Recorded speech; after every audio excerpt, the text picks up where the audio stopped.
Imagínate a un hombre en 1954. Tiene 52 años. Conduce un coche destartalado por todo Estados Unidos vendiendo máquinas de batidos a restaurantes que no las quieren. Lleva haciéndolo casi 20 años. Está agotado. Está arruinado. Su cuerpo se está cayendo a pedazos. Artritis, diabetes. Su matrimonio se está desmoronando. La mayoría de la gente a su edad está pensando en la jubilación. Él está pensando en de dónde va a salir la próxima venta. Una tarde recibe un pedido que no tiene ningún sentido. Un pequeño puesto de hamburguesas en San Bernardino, California, quiere 8 de sus máquinas. 8. Ningún restaurante del país ha pedido jamás tantas. Algo no cuadra. Así que hace lo que haría cualquier vendedor desesperado. Se sube al coche y conduce cientos de kilómetros para ver el sitio con sus propios ojos. Cuando llega, ve una cola de gente que da la vuelta a la manzana. Observa a un cliente hacer un pedido y recibir una hamburguesa caliente y recién hecha en menos de 30 segundos. El lugar está impecable. La comida es barata. Y todas y cada una de las hamburguesas saben exactamente igual. Ha visitado miles de restaurantes en su vida. Nunca ha visto nada parecido. Ese hombre se llamaba Ray Kroc. Y en 7 años pasaría de ser un vendedor arruinado de mediana edad a ser el dueño de una de las empresas más valiosas de la historia de Estados Unidos. No porque inventara una hamburguesa mejor, sino porque entendió algo sobre el dinero que casi nadie más entendía. Si te quedas conmigo los próximos minutos, vas a aprender la estrategia exacta que convirtió una hamburguesa de 15 céntimos en una máquina que genera casi 27.000 millones de euros al año. Y te prometo una cosa, no tiene casi nada que ver con la comida. El punto de partida. Los hermanos McDonald. Para entender lo que construyó Ray Kroc, primero tienes que entender lo que ya había antes de que él apareciera. 2 hermanos, Richard y Maurice McDonald, llevaban con restaurantes desde finales de los años 30.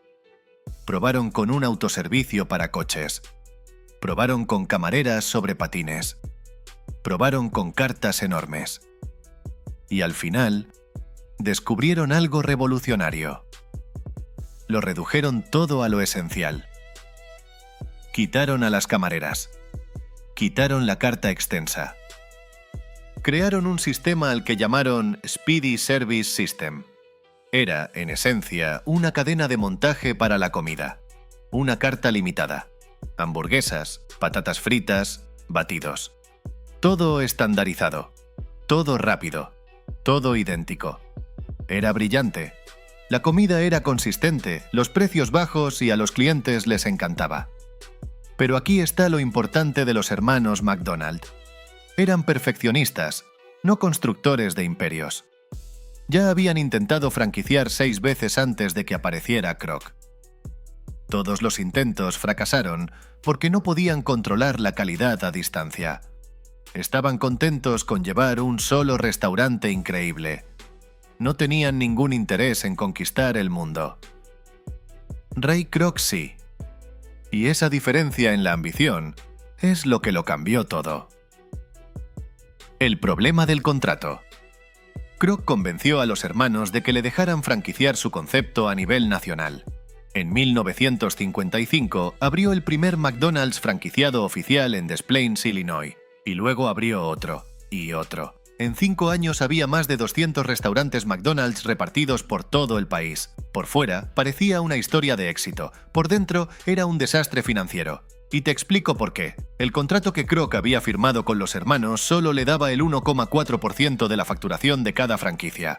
Eso es prácticamente nada. Piénsalo. Un restaurante factura 100.000 euros. Kroc se lleva 1.400. Y de ahí tiene que pagar al personal, los gastos de viaje, el alquiler de la oficina y todo lo demás que conlleva gestionar una operación en crecimiento. Los hermanos, mientras tanto, cobraban su medio punto porcentual y no hacían nada. Kroc estaba construyendo un imperio que estaba haciendo ricos a todos menos a él. No podía renegociar el contrato. No podía subir las cuotas de franquicia. Estaba atrapado dentro de su propio éxito. Más restaurantes significaba más costes, más quebraderos de cabeza y exactamente el mismo margen minúsculo. Incluso tuvo que hipotecar su propia casa solo para mantener las luces encendidas. Y este es el momento en el que la mayoría de la gente habría abandonado, o se habría quejado, o habría aceptado su destino.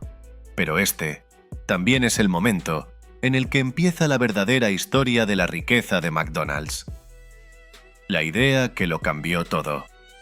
En escena, entra un hombre llamado Harry Sonneborn. Era un antiguo directivo financiero de una empresa llamada Tasty Freeze. Tenía una mente afilada para los números y un ojo todavía más afilado para los modelos de negocio rotos. Y cuando miró a McDonald's, vio el problema al instante. Kroc estaba intentando ganar dinero con hamburguesas. Y las hamburguesas, por muchas que vendas, tienen márgenes finísimos. Las cuentas nunca iban a cuadrar. Ni al 1,4%, ni al 5%, probablemente ni al 10%. El negocio de la restauración, en el fondo, es un juego de volumen con beneficios muy ajustados. Siempre estás a un mal mes de meterte en problemas. Sonneborn le dijo a Kroc algo que iba a redefinir toda la empresa. Le dijo: «Tú no estás en el negocio de las hamburguesas. Tú estás en el negocio inmobiliario. Deja que esto cale». La empresa de comida rápida más exitosa de la historia del mundo no se construyó sobre la comida. Se construyó sobre el suelo. Y en el momento en que Kroc lo entendió, todo cambió. El modelo inmobiliario. En 1956, Sonneborn ayudó a Kroc a crear algo llamado Franchise Realty Corporation. La idea era simple, pero genial. En lugar de vender a alguien solamente el derecho a usar el nombre McDonald's, la empresa buscaría el terreno, lo compraría o firmaría un alquiler a largo plazo, construiría el restaurante y después alquilaría todo el local al franquiciado. El franquiciado paga alquiler a McDonald's, el franquiciado paga royalties a McDonald's y el franquiciado asume todo el riesgo operativo, todos los costes laborales, todos los costes de la comida, todos los quebraderos de cabeza del día a día de llevar un restaurante. McDonald's, mientras tanto, cobra alquiler como cualquier casero y royalties como cualquier franquiciador.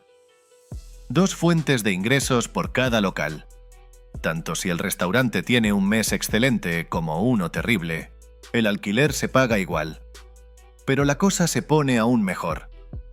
Como McDonald's es el dueño del terreno, la empresa también controla al franquiciado. Si un operador de franquicia no mantiene los estándares de calidad, no mantiene el restaurante limpio, no sigue el sistema, McDonald's no necesita presentar una demanda. Simplemente puede rescindir el alquiler. Eso es muchísimo más potente que cualquier cláusula legal en cualquier contrato de franquicia. Cuando tu casero es también tu socio, haces exactamente lo que te dice. Este modelo resolvió todos y cada uno de los problemas que tenía Kroc. Flujo de caja, control, crecimiento, todo, con un solo movimiento, la revalorización del suelo. Pero la auténtica genialidad de esta estrategia no era el alquiler, era lo que le pasaba al terreno con el paso del tiempo. Piénsalo. McDonald's empezó a comprar terrenos en los años 50 y 60. El cinturón residencial estadounidense se estaba expandiendo. Se estaban construyendo autopistas. Estaban apareciendo urbanizaciones nuevas por todas partes. McDonald's no solo estaba eligiendo ubicaciones para restaurantes. Estaba eligiendo ubicaciones para el futuro. Cada terreno que compraba la empresa se revalorizaba año tras año tras año. Una parcela que costaba 50.000 euros en 1960 puede valer 5 millones hoy. Y McDonald's sigue siendo su dueño. Las hamburguesas se comen. Los envoltorios se tiran a la basura. Pero el terreno que hay debajo del restaurante solo se vuelve más valioso. Esa es la diferencia entre un gasto y un activo. La comida es el gasto. El inmueble es el activo. Y Ray Kroc, el vendedor de máquinas de batidos, lo entendió antes que casi nadie en el sector de la restauración. Hoy, McDonald's es propietaria de aproximadamente el 45% del suelo y del 70% de los edificios en más de 43.000 locales en todo el mundo. El valor estimado de esa cartera inmobiliaria supera los 50.000 millones de euros. 50.000 millones. Que no vienen de hamburguesas, vienen de terrenos. La compra a los hermanos. Ahora hablemos del momento que hizo posible todo esto, y también del momento que revela el lado más oscuro de esta historia. En 1961, Kroc había convertido a McDonald's en una marca nacional, pero legalmente seguía atado a los hermanos. Cada decisión importante requería su aprobación. Ellos no querían cambiar la carta, no querían expandirse más rápido, no compartían su visión. Eran un cuello de botella en el futuro de una empresa que ya se les estaba quedando pequeña. Kroc les ofreció comprarles su parte. Los hermanos pusieron precio: 2.700.000 euros. Eso venía a ser aproximadamente 1 millón para cada hermano después de impuestos y comisiones. Para la época, era una cantidad considerable. Pero en el contexto de en lo que se iba a convertir McDonald's, era calderilla. Había un detalle más. Los hermanos pidieron un royalty continuo de 0,5% sobre todos los ingresos futuros. Era una petición razonable, el tipo de cosa que meterías en un contrato. Pero acordaron cerrar esa parte con un apretón de manos en lugar de por escrito. Kroc dijo que era por temas fiscales. Los hermanos se fiaron de él, y Kroc nunca les pagó ni un solo euro de ese royalty, ni uno.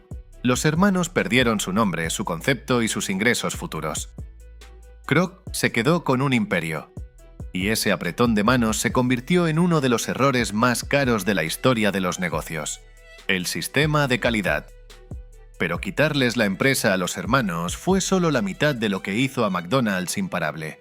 La otra mitad fue el sistema que Kroc construyó sobre todo eso.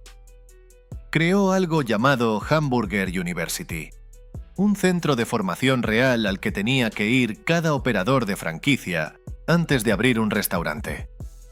Aprendían a cocinar la comida, a gestionar al personal, a limpiar los baños, a recibir a los clientes.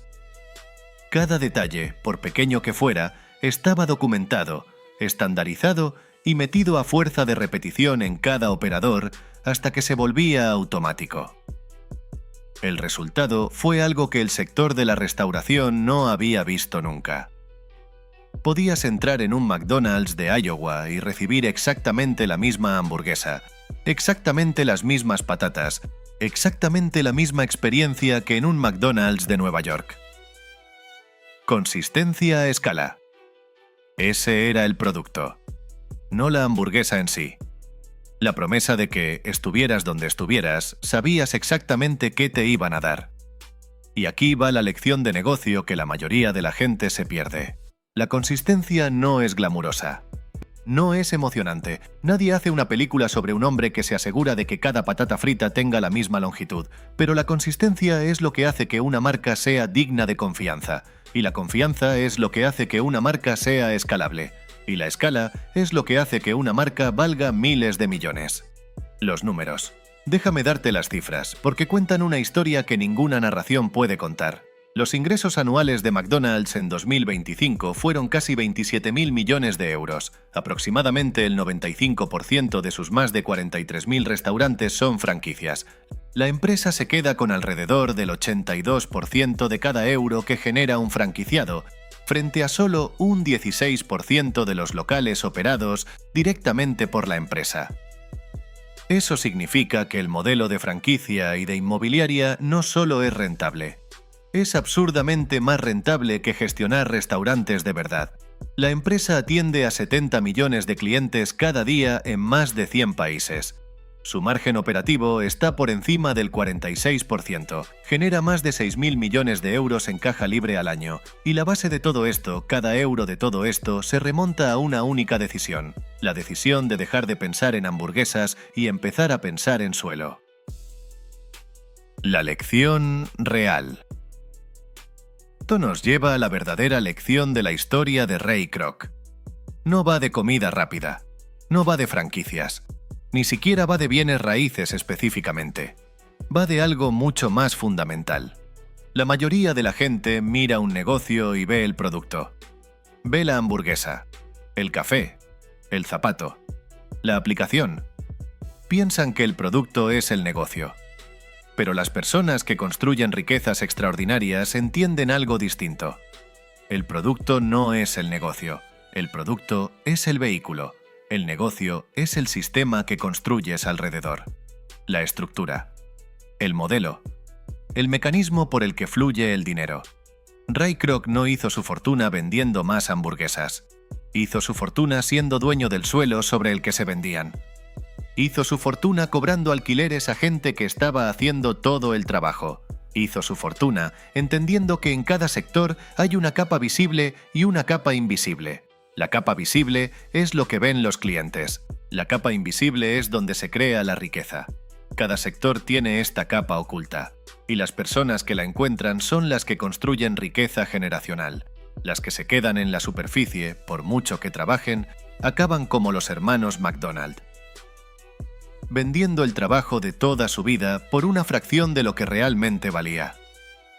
Aquel hombre en 1954, el que iba conduciendo por todo Estados Unidos, vendiendo máquinas que nadie quería, con un cuerpo que le fallaba y un matrimonio que se venía abajo. No tenía ningún talento especial, ni dinero familiar, ni un título de una universidad de élite. Tenía 52 años y nada que mostrar después de 3 décadas de trabajo. Pero tenía una cosa, era capaz de ver lo que otros no veían. Donde los hermanos McDonald veían un restaurante, Kroc veía un sistema. Donde el mundo veía hamburguesas, Kroc veía inmuebles. Donde todos los demás veían un techo, él veía una puerta. Ray Kroc no inventó McDonald's. No cocinó una sola hamburguesa. No diseñó el Speedy Service System. Pero entendió algo que los hermanos nunca entendieron. No importa quién crea el producto. Lo que importa es quién controla la estructura que hay debajo. Y así es como un vendedor arruinado de 52 años que vendía máquinas de batidos construyó una de las mayores fortunas de la historia de Estados Unidos, no trabajando más duro, no siendo más listo, sino haciéndose una pregunta que casi nadie piensa en hacerse. ¿Cuál es el negocio de verdad en el que estoy? Si esto cambió tu forma de pensar sobre los negocios y la riqueza, suscríbete, compártelo con alguien que necesite oírlo, y nos vemos en el próximo vídeo.